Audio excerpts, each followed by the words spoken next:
බරපතල ගැටලුවක් මේ රටේ උද්ගත වෙලා තියෙනවා.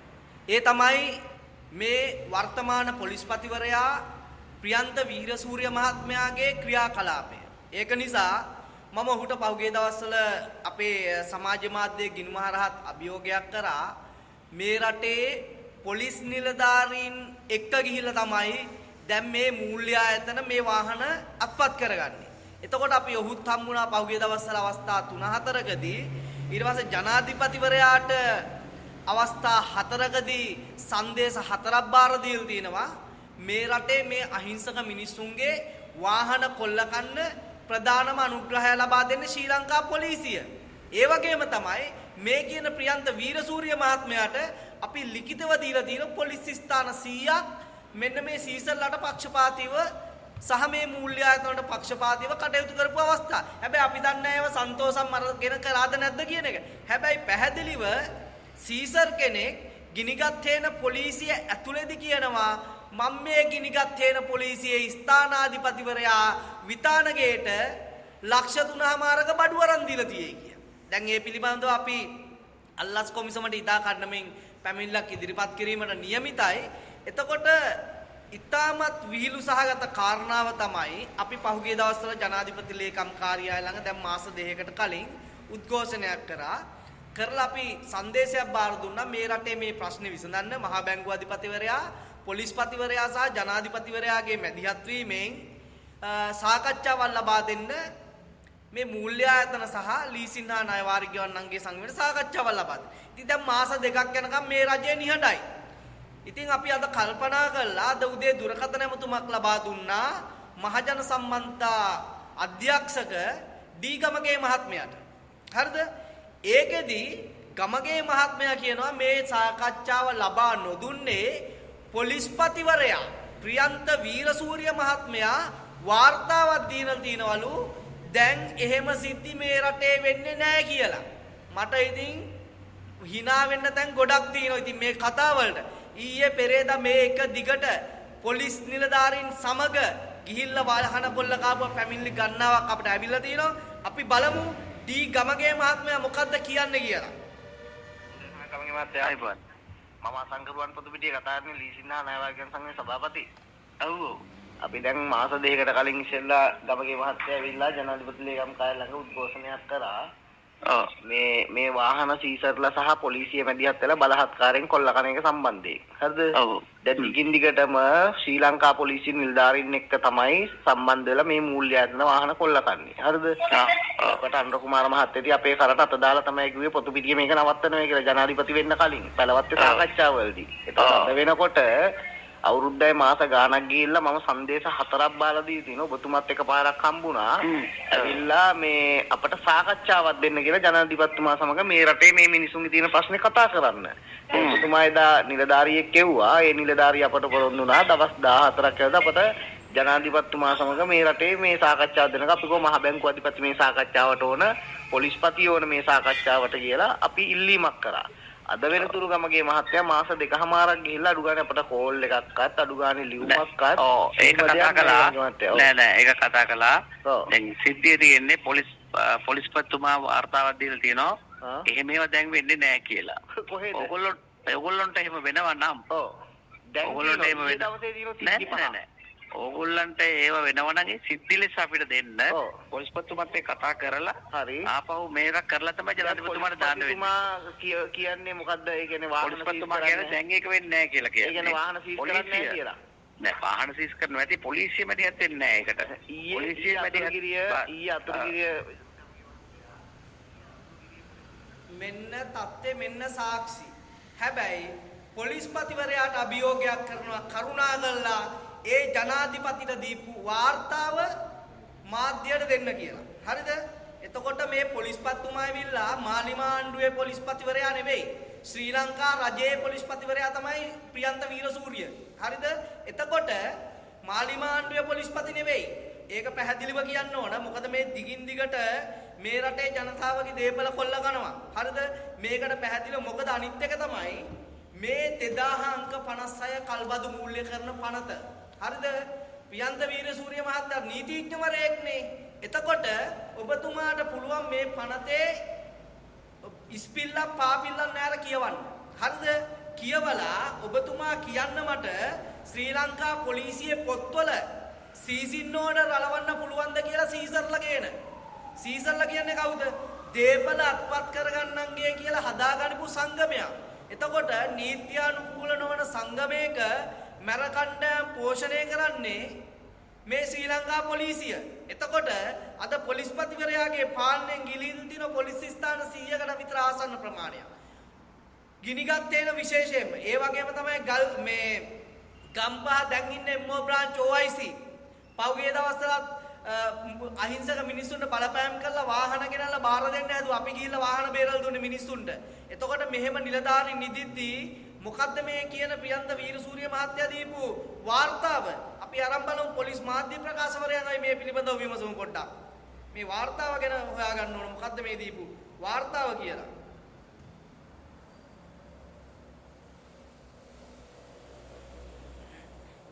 අයිබෝන් අපේ පොලිස් මාධ්‍ය ප්‍රකාශකතුමා නේද උඩ්ලන් මහත්තයා?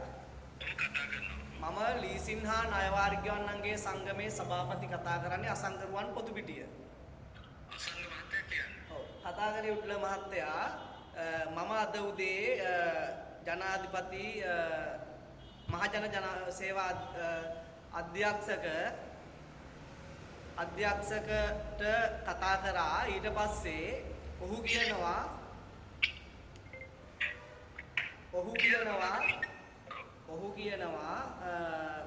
පොලිස්පතිවරයා වාර්තාවක් දීලා තිනවල ජනාධිපතිතුමාට මේ රටේ සීසර්ලා මේ දැන් පොලිසිය මැදිහත් වෙලා වාහන කොල්ල කන්නේ නැහැ කියලා.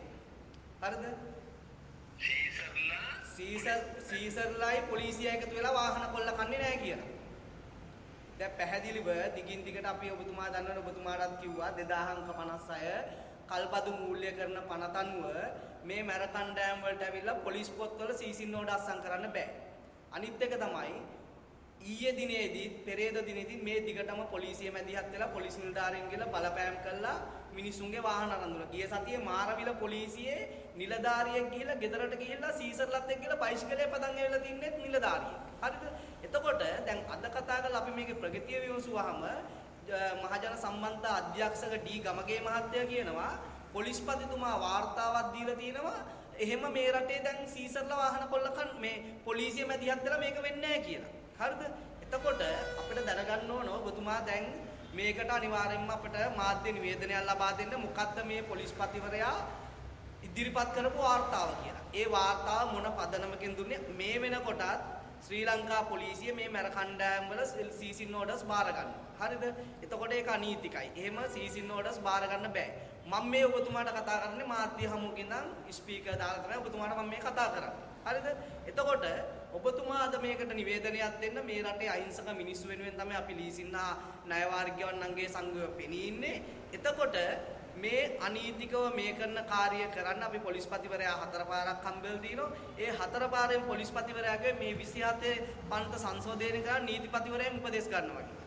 ඒ කියලා දැන් අවුරුද්දකට ආසන්න වෙලා තියෙනවා. එතකොට අපි සාකච්ඡා කළා ජනාධිපතිවරයයි පොලිස්පතිවරයයි මහ බැංකුව අධිපතිවරයයි අද ජනාධිපති ලේකම් කාර්යාලයෙන් කියනවා පොලිස්පතිතුමා වාර්තාවක් දීලා තියෙනවා දැන් මේ රටේ පොලිසිය මේකට මැදිහත් වෙන්නේ නැහැ කියලා. පැහැදිලිව උඩ්ල මහත්තයා 2056 කල්බදු මූල්‍ය කරන පනතේ තියන්නේ මේ පනත යටතේ හෝ කල්බදු මූල්‍ය කරන විධිවිධානයක් යටතේ උපකරණයේ සන්තකය ලබා ගන්නට හිමිකම ලබන්නා වූ බදු දීමනාකරු. ඒතර බදු දීමනාකරු කියන්නේ මේ රටේ මේ සීසර්ලා නෙවෙයි. හරිද? එතකොට උපකරණයේ ඇත්තා වූ ප්‍රදේශය තුල පිහිටි පොලිස් ස්ථානයේ බාර නිලධාරියා වෙත ඒ අයිතිවාසිකම් පිළිබඳව දැනුම් දෙනු ලැබීම. ඒ අයිතිවාසිකම ක්‍රියාත්මක කිරීමේදී සාමය කඩවීමක් වළක්වා ගැනීම සඳහා නිලධාරියෙකුගේ සහයෝගය ලබා ගැනීම සහ හරිද උපකරණයේ සන්තකයේ ඇති තැනත්තාගේ ප්‍රතිරෝධය පෑම දෙන්න බෑ කිව්වොත් ගෙනියන්න බෑ.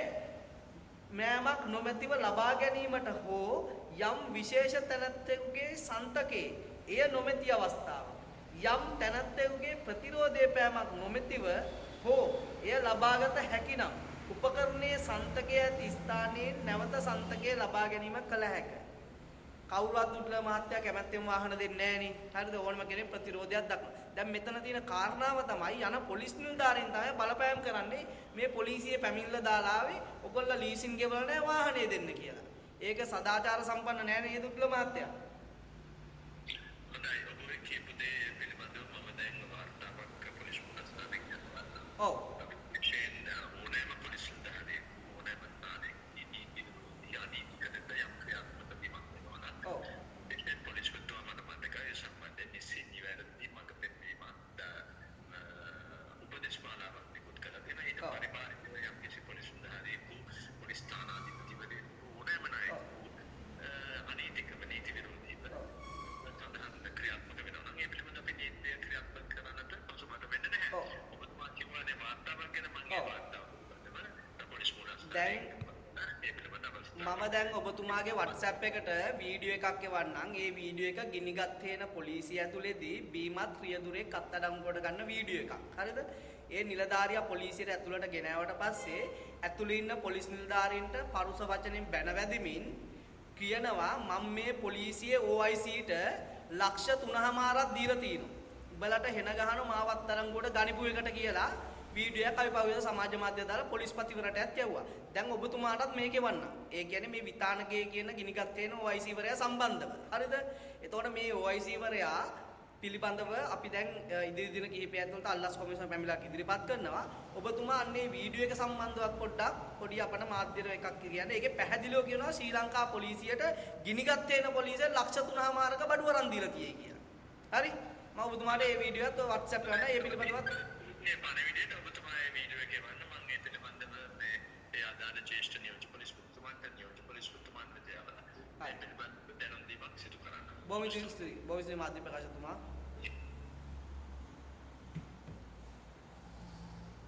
මෙන්න මේක තමයි අද රටේ තත්ත්වය. එතකොට පැහැදිලිවම පොලිස්පතිවරයා එහෙම ප්‍රකාශයක් වාර්තාවක් දීලා තින්නම් ඒ වාර්තාව මේ රටේ මේ ලීසින් හා ණය වාර්ග ගෙවන සියලු දෙනා දැනගන්න ඕන. මොකක්ද ඒ වාර්තාව කියලා. හරිද? එතකොට අපි පැහැදිලිව පොලිස්පතිවරයාට චෝදනා කරන්නේ තවමත් ඔබගේ ශ්‍රී ලංකා පොලිසිය නිලධාරීන් එක්ක යම්කිසි සන්තෝෂමක් ගන්නවා දෝ කියන බරපතල සැකය අපට තිබෙනවා. ඒක නිසා කරුණාකරලා මේ රටේ පොලිස් පොත්වල සීසින් නෝඩාලවන්න බෑ.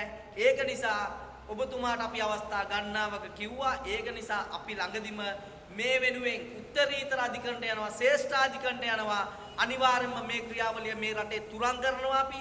ඒක නිසා මහ බැංකුව අධිපති නන්දලාල් වීරසිංහත් මේකේ පැත්තක ඉන්නවා. අද වෙනතුරු මේ මූල්‍ය ආයතන ටික ඔහුට පාලනය කරගන්න බැරි වෙලා තියෙනවා. මේ පැත්තෙන් පොලිස්පතිවරයාට ශ්‍රී ලංකා පොලිසියේ නිලධාරීන් ටික පාලනය කරගන්න බැරි වෙලා තියෙනවා. ඒක නිසා මාලිමා ආණ්ඩුව ආයේ මේ රට සුද්ධ කරන්න නම් අනුන්ගේ කුණු හොදලා වැඩක් නැහැ. මේ රටේ ජනතාව වෙනුවෙන් අනිවාර්යයෙන්ම වැඩ කරන්න ඕන. මොකද මේක කරන්න බැරි ප්‍රධාන හේතුව තමයි අනුර කුමාර දිසානායක සහ මේ වත්මන් ආණ්ඩුව ඉන්නේ මෙන්න මේ ලීසින් මාපියාකාර හාම් පුතාලත් එක්ක.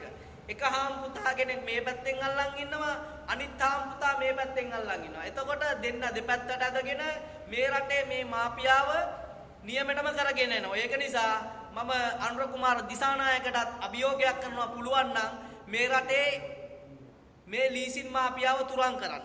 හරි? එතකොට මේ රටේ සීසර්ලා පවතින්න බෑ. එතකොට අනීතිකව වාහනයක් ගන්න බෑ. ඕනම පුද්ගලයෙක් යම්කිසි ණය මුදලක් ගත්තොත් ඒ ණය මුදල පැහැදිලිව ගෙවන්න බැඳිලා ඉන්නවා. ඒක නිසා අපි කිසි කෙනෙකුට කියලා නෑ ණය ගෙවන්න එපා කියලා. අපි කියන්නේ මේ රටේ නීතිය හදන්න ඕන. නීතිය ක්‍රියාත්මක වෙන්න ඕන. යම්කිසි පුද්ගලයෙක් වාරික ගෙවීමක් පැහැරගෙන අපට හොරු ආරක්ෂා කරන්න ඕනේ නෑ.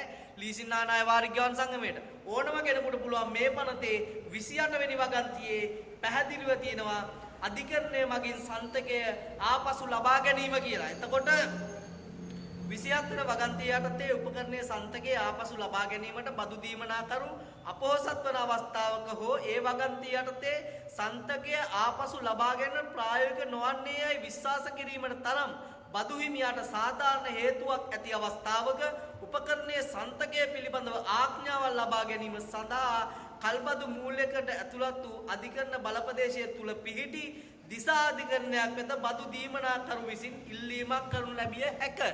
එතකොට මෙහෙම නීතියක් රටේ තියෙද්දි අවුරුදු 20ක් තිස්සේ මේ ක්‍රියාදාමය කරගෙන ගියා. ඒක නිසා අපි කියන්නේ මේ රටේ සීසර්ලා අපි අනිවාර්යයෙන්ම තුරන් කරනවා. අපි පොලිස්පතිවරයා ගේනවා අධිකරණ, නන්දලාල් වීරසිංහ ගේනවා අධිකරණ.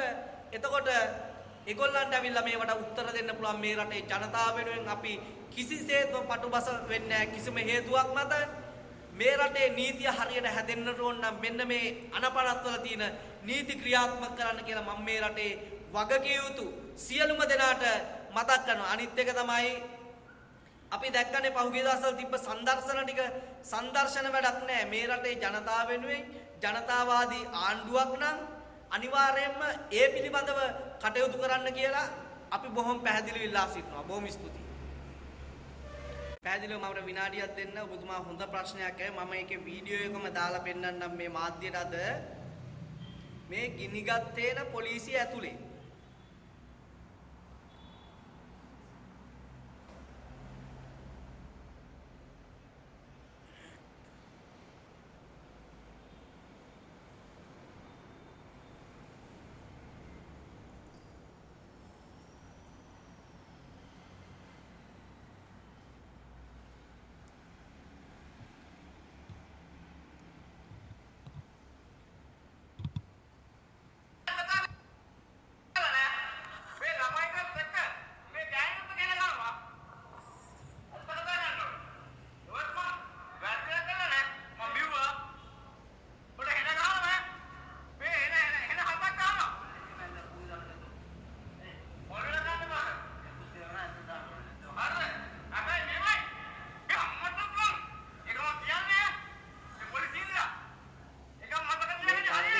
පොලිසිය ඇතුලේ ගිනිගත්තේන පොලිසිය ඇතුලේ පොලිස් නිලධාරීන්ට මේ තර්ජනය කරන්නේ සීසොක් කෙනෙක්.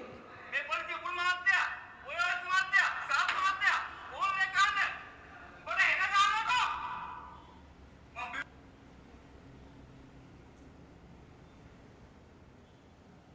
ඔහු පැහැදිලිව කියනවා ලක්ෂ 3මාරක බඩු අරන් දුන්නා කියලා.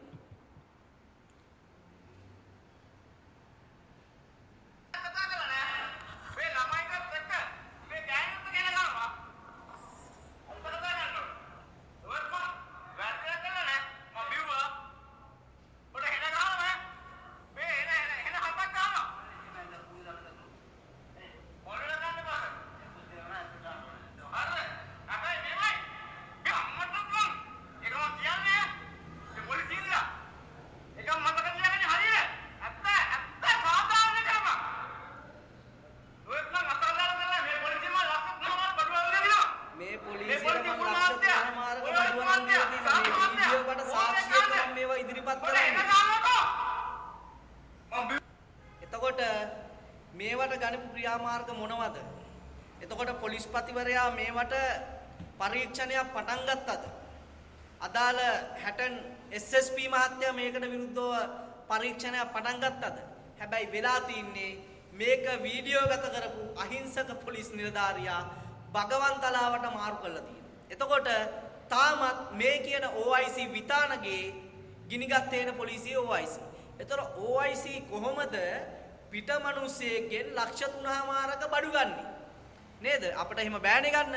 එතකොට මේ බඩු ගත්තේ මොනවද? මේ පොලිසියට ගත්තද නැත්නම් ඔහුගේ මොකක් හරි දෙයකට බඩු අරන් දුන්නද? ඇයි පොලිසියට බඩු ගත්තරන් ගත්තේ? මොකද රජයෙන් හෝ පොලිස් අදාළ පොලිසියේ ආරක්ෂක අමාත්‍යාංශයෙන් ඒක අදාළ ලිපි ද්‍රව්‍ය හොය වරන් දෙන්නේ නැද්ද? එහෙම බරපතල ගැටලුවක් මතුවලා තියෙනවද? මෙන්න මේවට උත්තර දෙන්න අවශ්‍යයි මේකට වක්කියුතු පුද්ගලයෝ. ඉතින් ඒක නිසා ඔබතුමා හොඳ ප්‍රශ්නයක් ඇහුවා. ඇත්තටම මේ රටේ පොලිස් නිලධාරීන්ව ඉතාමත් දූෂිත විදියට දියුණු වෙච්ච. ඔහුගේ වත්කම් පිළිබඳව කිසිම තැනකින් නියාමනයක් වෙන්නේ නැහැ. අර හොරාගේ අම්මගෙන් පේන අහන වගේ වැඩක් තමයි වෙලා තියෙන්නේ. ඒක නිසා මේ මාලිමා ආණ්ඩුව ආවේ මේ රට සුද්ධ කරන්න නම් අපි කියනවා පුළුවන් නම් මෙන්න මේ තෝරු මෝරු ටික අල්ලලා පෙන්නන්න කියලා. බොහොම ස්තුතියි.